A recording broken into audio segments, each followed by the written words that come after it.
Hər vaxtınız xeyir olsun. Bu video dərsimizdə biz danışacağıq RStudio necə datasetləri, müxtəlif növ datasetləri import etmək mümkündür. Bunun üçün bir neçə üsul mövcuddur. Bunlardan əsasən fərqlənirlər o səbəbdən ki, ARM base'ində olanlar var və daxilində paketlər ki var, onların daxilində olan funksiyalar vasitəsilə import etmək mümkündür. Xırda fərqləri mövcuddur. Məsələn, ondan ibarət ola bilər ki, bəziləri daha sürətlidir, bəziləri bizim environment bölməmizdə daha az yer tutur, böyük datalarını eşitmək üçün bəziləri daha yaxşıdır və s.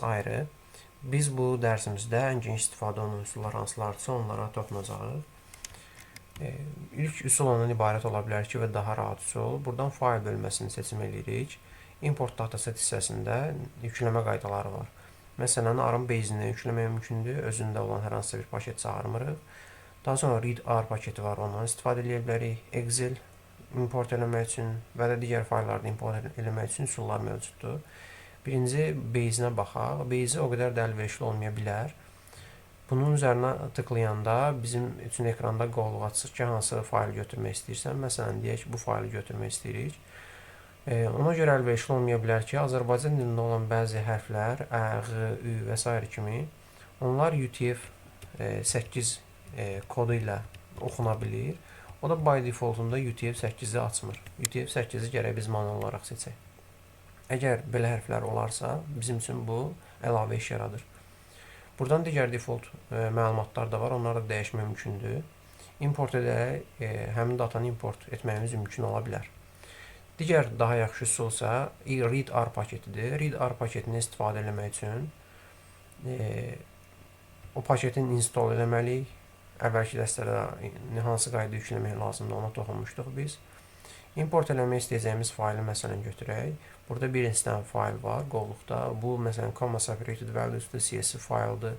Altdakı summary stats isə Excel worksheet-dir. Deyək biz bu faylı götürək, diamonds faylını götürək.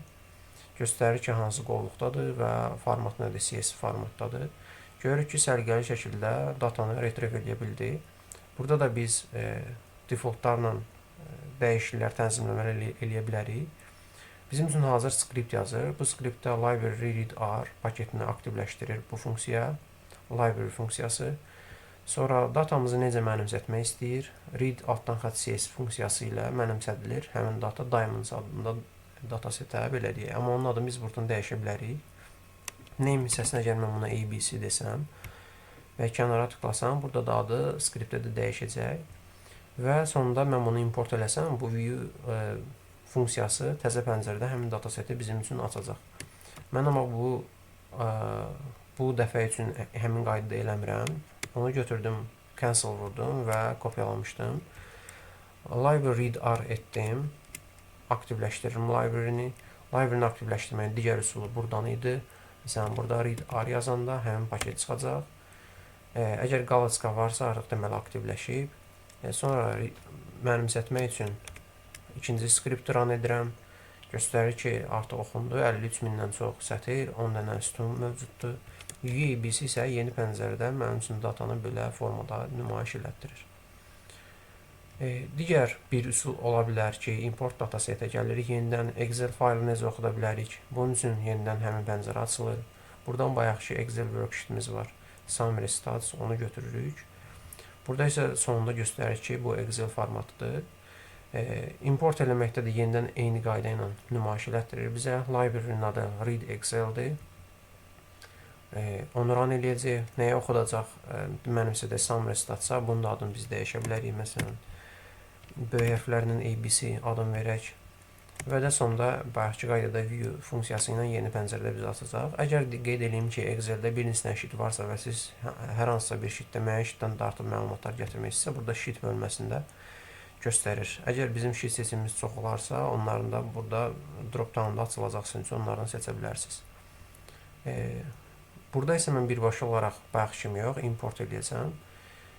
Gördüyünüz kimi sonuncu orada view yazılmışdı. View-ya əsasən mənim üçün ABC-ni böyük hərflərlə yazdığımı yeni pəncərədə açdı. Bura oxutdu və yuxarıdakı kopyadan fərqli olaraq bu dəfə mən import düyməsini birbaşa sıxdığım üçün həmin skript aşağı gəldi. Bu bölməyə gəlib düşmədi. Amma konsolda görünür ki, o run olub RStudio tərəfindən. Bu Bu qaydada biz import etməyimiz mümkün ola bilər və biz danışa bilərik bu dərsdə həmçinin Working Directory haqqında. Working Directory o deməkdir ki, bizim qovluğumuza bağlanmalıdır RStudio. Çünki biz əgər hər hansısa bir datanı kompüterimizdən çəkib gətirmək istəsək RStudioya funksiya vasitəsilə, gərək gətirmək istədiyimiz data set, həmin fayl, həmin qovluqda olsun. Yox, əgər o qovluq deyilsə, onu gətirməyimiz mümkün olmayacaq. Deyəcək ki, bizim üçün path tapılmır. Bu həm də onun üçün vacibdir ki, biz RStudio yaratdığımız datanı kompüterə yükləmək istəsək, o halda hansı qovluğa ki biz bağlanmışıq, Working Directory'miz hansı qovluğa ki təyin olunub, RStudiodan yüklədiyimiz kompüter yaddaşına vermək istədiyimiz faylda həmin qovluğa düşməlidir.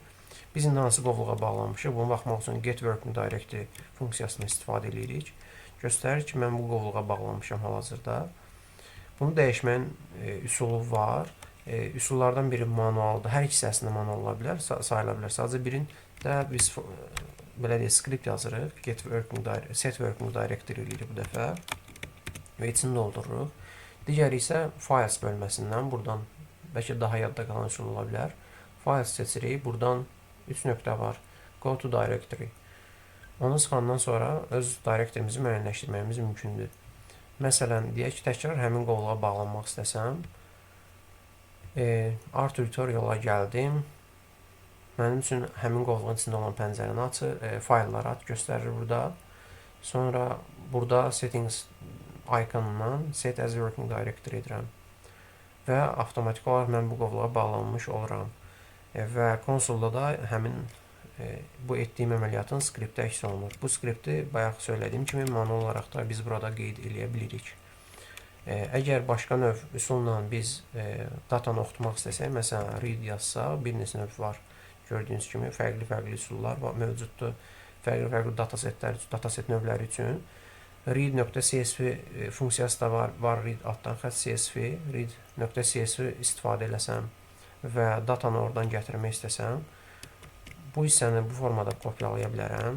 Sonra həmin o gətirmək istədiyim datasetin adını götürə bilərəm. Faylın adı sadəcə kifayət eləyəcək mənə. Faylın adı deyək ki, Diamonds faylını götürək. Yenidən gəlirik RStudio'ya. Slash yerləşdirmirik, xeyr. Burada sadəcə sonuna CSV əlavə edirik və dırnaq işarəsinin içində olmalıdır bu. Hər birini tutub və bir dəfə dırnaq işarəsini klikləyirik. Artıq bizim üçün datanı gətirdik konsolda. Əgər mən tanıtmaq istəsəm, deyək ki, I am mənimsədirəm onu. I am mənimsənir və A da environmentda bizdə əks olunur. Bu dərs bu qədər. Əgər hər hansısa sualınız olarsa, şərh bölməsinə qeyd edə bilərsiniz.